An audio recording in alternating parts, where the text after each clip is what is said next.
Welcome back नाजरीन सिंध में कच्चे और पक्के के डाकुओं की वारदातों के ऊपर बात कर रहे हैं। एक तरफ तो जवानों को, पुलिस जवानों को निशाना बनाया जा रहा है, तो दूसरी जानिब हम ये देख रहे हैं कि आईजी सिंध एक अहम बैठक कर रहे हैं तमाम पुलिस अफसरान के साथ। और ई टैगिंग एक डिवाइस, इलेक्ट्रॉनिक डिवाइस की बात की जा रही है, जिसके अंदर बताया जा रहा है कि जनाब जो आदि मुजरिम होंगे उनको ये डिवाइसेस लगाई जाएंगी ताकि उनकी निगरानी हो सके। आज सक्कर में अफसोसनाक वाकये में पुलिस एहलकार, पुलिस जवानों को चौकी जो पैकेट पे खड़े होते हैं उनको निशाना बनाया गया और आयरोस की वारदातें रिपोर्ट हो रही हैं। कभी कश्मोर, कभी कंदकोट, कभी दादू, सक्कर में आज हो गई। मेन सिटीज़ हैं सिंध की जहां पर ये मसाइल का सामना करना पड़ रहा है। ना ताजर महफूज समझ रहा है अपने आप को और ना खुद पुलिस जवान। ये सूरत हाल कहाँ निकलेगी? पॉलिटिकल पार्टीज क्या कर रही हैं, क्या करना चाहिए, असेंबली में इसके ऊपर क्या काम हो रहा है ताकि नीचे जो लॉ इन्फोर्समेंट एजेंसीज हैं उसको प्रॉपर तरीके से एक हिकमत अमली बनाने में अगर रुकावट आ रही हैं तो वो क्यों आ रही हैं, क्यों ख़त्म नहीं हो रही, इसके ऊपर बात कर लेते हैं। एडवोकेट सलमान मुजाहिद बलोच साहब हैं, बहुत शुक्रिया, एमक्यू पाकिस्तान से ताल्लुक़ है, साबिक रुकन कौमी असम्बली भी हैं। सलमान साहब, ये सिचुएशन आज की नहीं है, कोई नई बहस नहीं कर रहे हम, मगर वाक़या आज हुआ है तो हम कोशिश कर रहे हैं कि अपने नाजरीन तक बताएं कि आखिर ये पॉलिटिकल मामला बताया जाता है अक्सर व बेशतर, ये क्यों हल नहीं कर पा रहे आप लोग? असम्बलीज में रहे हैं ना आप लोग? जी बिस्मिल्लाहिर्रहमानिर्रहीम। बहुत शुक्रिया अली रजा जी। अली रजा, सबसे पहले तो इंतहाई अफसोसनाक वाकया है जी। और ख़ास करके सक्कर का आपने जिक्र किया, तो जो हमारे जवान शहीद हुए, जो ज़ख्मी हैं, उनके लिए जो है वो ताज़ियत है, और जो ज़ख्मी के लिए दुआ है कि अल्लाह ताला जल्द से जल्द सेहतयाबी अता करे। साथ साथ अगर आप करम की सूरत हाल देखें तो वहाँ भी जो है बड़ा इंसानी जानों का ज़िया हो चुका है। तकरीबन 80-90 लोग जो है वो एक दूसरे की फायरिंग से हलाक हो चुके हैं। तो ये पूरे मुल्क में चल रहा है। अगर हम सिर्फ सिंध की बात करें और सिंध के हवाले से बात करें तो ये तो एक सिलसिला चल रहा है, जो एक मामला चल रहे हैं, जो एक वाक़या चल रहे हैं, साना चल रहे हैं, उनका तसलसल है ना अली रजा। पिछले कई सालों से ये मामला चले आ रहे हैं। और आज अगर आईजी सिंध ये कह रहे हैं कि हम क्रिमिनल्स को, आदि मुल्जिमान को या मुजरिमान को जो बेल पर भी आ गए हैं, जो सज़ा याफ्ता भी हैं, उनको ई टैगिंग करेंगे, तो मेरा तो ये सवाल यहाँ पर ये है हुकूमत सिंध से और आईजी साहब जो कि एक ऑनेस्ट ऑफिसर हैं, ईमानदार ऑफिसर है, लेकिन ये तकरीबन हमने 2 साल पहले, 3 साल पहले सुना था कि ई टैगिंग का मंसूबा शुरू किया जा रहा है और अब जो है वो कराची से उसका आगाज़ किया जाएगा। और ख़ास करके जो जमानतों पर खास कर जो डाकू आते हैं, डकैत आते हैं, डकैतियों के केसेस, उनको किया जाएगा। लेकिन सर्द खाने की नज़र हो गया। बात यह है कि आईजी साहब तो करना चाहते हैं, लेकिन नीचे की जो उनकी जो सूरत हाल है, ये मामला थे नीचे के उनके, वो सर मैं जो उस पे आऊंगा, इनका मगर मैं आपको कहता हूं कि सिंध की एक पॉलिटिकल जमात के हिस्सा है ना आप। सर आप लोगों से कहाँ गलतियां हुई? क्यों ये पॉलिसी एक जामे पॉलिसी नहीं बन सकी कि हम बोल सकेंगे जी पंजाब में तो नहीं है, केपीके में इस तरह की तो सूरत हाल बिल्कुल इस तरह के कच्चे के अंदर खुले आम वारदातें कर रहे हैं, बड़ा बड़ा असला मोटरसाइकिलों पर आते हैं, बंदों को मोटरसाइकिलों पे ले जाते हैं। सर यही तो रोना है अली रजा कि जो हुकूमत आती है वो पिछली हुकूमत की पॉलिसी को डिस्कार्ड कर देती है, उसका तसलसल नहीं होता, उसका कंटिन्यूएशन नहीं होता। मेरे ख्याल में हमें शायद मुशर्रफ के दौर में यहाँ पे वजारत दाखिला मिली थी, एमपीएम की अगर बात करूँ, उसमें हमारे 3-4 वजीर रहे। पहले सरदार साहब रहे, फिर शेख आफ्ताब साहब रहे, फिर रऊफ सिद्दीकी साहब आए, फिर वसीम अख्तर साहब आए। तो मेरे ख्याल में उस वक्त तो कोई ना कोई मामला बेहतर थे। कच्चे के डाकों का तो इतना बड़ा मामला नहीं था जितना अभी इस हुकूमत के दौर में सामने आया। यही सूरत हाल पंजाब में भी है, रहीमिया खान वगैरह में भी है। वहाँ के जो कच्चे के इलाके हैं, सिंध का जो कच्चे का इलाका जो कश्मीर का है या कंदकोट का है, ये हवाले से सूरत हाल तो बड़ी गंभीर है। लेकिन लॉ एंड ऑर्डर को मेंटेन करना प्रायर जो प्राइम जो ऑब्जेक्ट होता है वो सूबाई हुकूमत का होता है, उनकी जिम्मेदारी है। लेकिन सर इस वक्त ज़ियाउल हसन लंजार साहब हैं मिनिस्टर लॉ, तो उनसे संभल नहीं रही है मिनिस्ट्री या क्या है मामला? आप भी सीनियर पॉलिटिशियन हैं, मैं थोड़ा सा जानना चाहूँगा कि कहीं क्या उनकी बात नीचे पुलिस नहीं सुन पा रही या कहाँ आप, क्योंकि राब्तों में तो सभी रहते हैं ना आप लोग। देखें, मेरा तो कोई राब्ता नहीं रहता उनसे, लेकिन बीइंग एडवोकेट वो भी हमारे वकील ही हैं। तो सूरत हाल ये है कि ज़ियाउल लंजार साहब अगर कुछ करना भी चाहें तो एग्जीक्यूशन एजेंसी तो इनके पास पुलिस है, स्पेशल ब्रांच है या दीगर एजेंसियाँ हैं ना। अगर वो नीचे अपना काम तरह से ना करे तो फिर कैसे हो सकता है? सारे, मैं वही कह रहा हूँ, मैंने पिछले शो में भी कहा था, अच्छे लोग, अच्छे अफसरान पुलिस में मौजूद हैं, लेकिन सबको खुदे लाइन लगाया हुआ है। कुड्डे लाइन लगाया हुआ आपका ये मौक़िफ़ है? हर थाने में सिफारिशी बैठा हुआ है, पर्ची वाला सर बैठा अभी हुआ है। हमारे तज्जियाकार फरमा रहे थे कि जो इन इलाकों के अंदर जूनियर ऑफिसर्स लगे हैं उनके तजुर्बे के ऊपर सवाल उठ रहे हैं, साथ साथ जो एहलकार इन ड्यूटीज़ में शामिल है तो उनके ऊपर भी तजुर्बे के ऊपर है। तो अगर ये चीज़ें करके एक इल्ज़ाम है, चलें ठीक है, सिफारिश पे भी लगे हैं, तो फिर तो ये जो लोगों की जिम्मेदारी है जिनकी जानो माल की हिफाजत करना, फिर अगर ये नुकसान हो रहे तो फिर इसका जिम्मेदार कौन होगा सलमान साहब?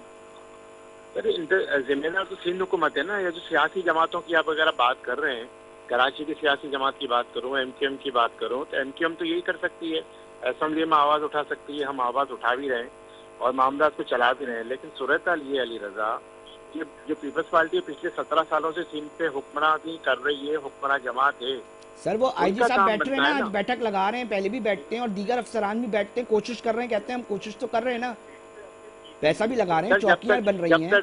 अली रजा, जब तक हाई लेवल पे डीआईजी लेवल पे रिशफलिंग नहीं होगी, वो अफसरान जो सालों से यहाँ पे बैठे हैं, अच्छा, जो आपको रोटेशन लग रहा है कि पॉलिसी है। इस वक्त वो माहौल बना हुआ है कि अब बड़े पैमाने पर कुछ तबादले तकर्रियां होने जा रही हैं, कुछ ऐसी अपडेट्स हैं आपके पास?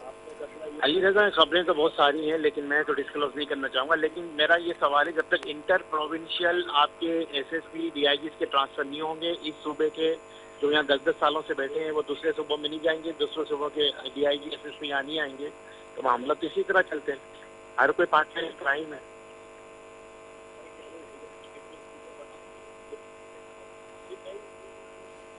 मतलब सलमान साहब, आप मुझे ये फरमा रहे हैं कि तबादले बड़े ज़रूरी हैं और कुछ इतलात आ रही हैं कि जनाब बड़े पैमाने पर तकर्रियां और तबादलों का सिलसिला जो है वो शुरू होने वाला है। तो सलमान साहब, इससे कितना फ़र्क पड़ेगा और कैसे, ये सवाल भी जो जानना चाहेंगे ना नाजरीन।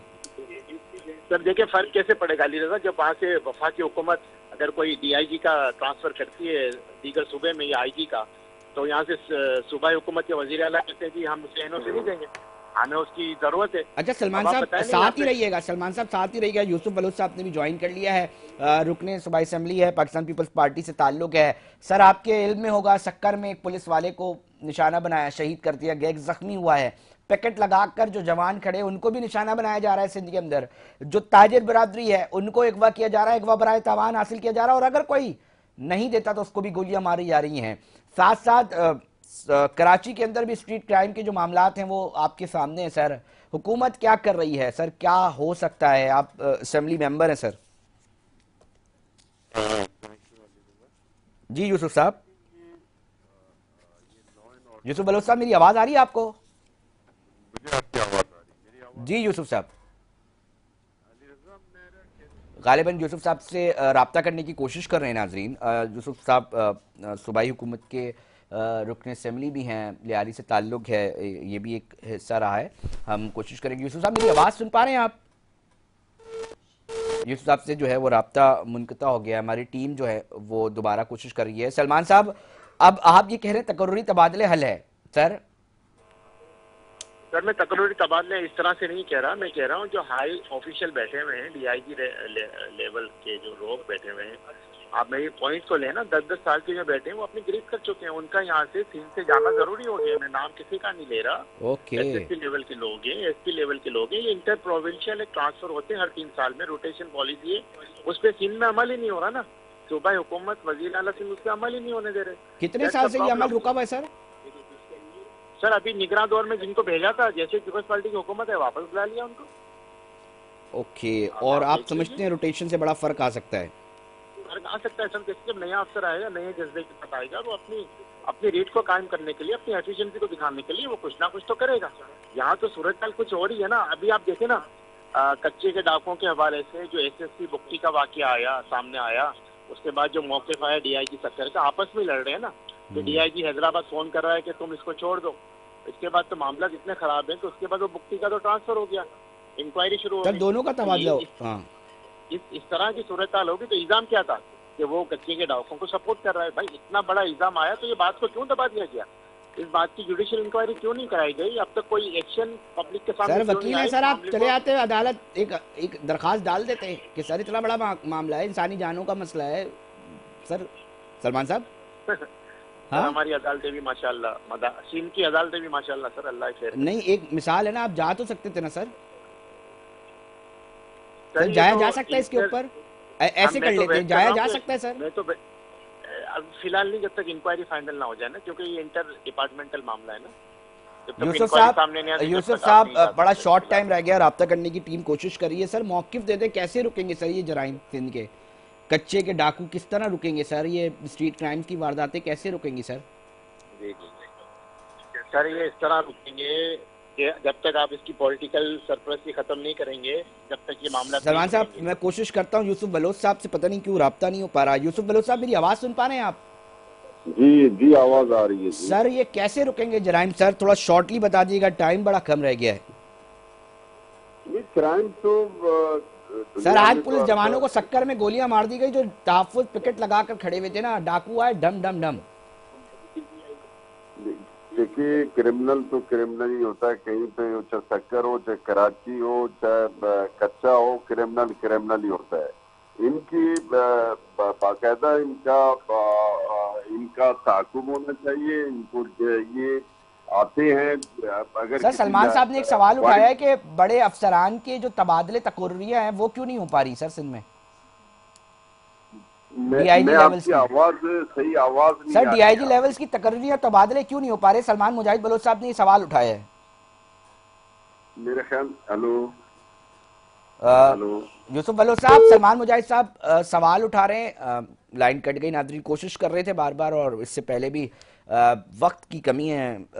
सलमान साहब ने एक अहम सवाल उठाया है, बहरहाल इसको मैं दोबारा इसलिए रिपीट कर रहा हूँ कि एक अहम मामला है। जाहिर सी बात है, जब चीज़ें भी ठीक नहीं हो रही और अफसरान भी वही बरकरार हैं, तो फिर कहीं ना कहीं ये सवाल उठता है कि जनाब क्या तबादले तकर्रियाँ ज़रूरी हैं, और क्या फिर जो एसएचओ लेवल पे हम बात कर रहे होते हैं कि जी मुनज़्ज़म जराइम और बहुत सारी चीज़ों के ऊपर उन पे इल्ज़ाम आ रहा होता है, तो क्या फिर ये एक जो है वो पैदा होती है सवाल कि जनाब की क्या ऊपर लेवल पे भी कुछ चीज़ें ऐसी चल रही हैं या नहीं? इसके ऊपर बात कर रहे थे नादरीन। सलमान मुजाहिद बलोच साहब साबिक रुकन कौमी असम्बली हैं, एमक्यूएम पाकिस्तान से ताल्लुक़ था। यूसुफ बलोच साहब रुकन सूबाई असम्बली हैं, पीपल्स पार्टी से ताल्लुक़ था। अपना मौक़िफ़ पेश कर रहे थे। हमें साथ ही रहिएगा, हम चाहते हैं कि वकला बरादरी से भी हम एक मौक़िफ़ लें। Additional prosecutor general Sindh Muntazir Mehdi Sahab से भी बात करेंगे, मगर एक वक्फे के बाद।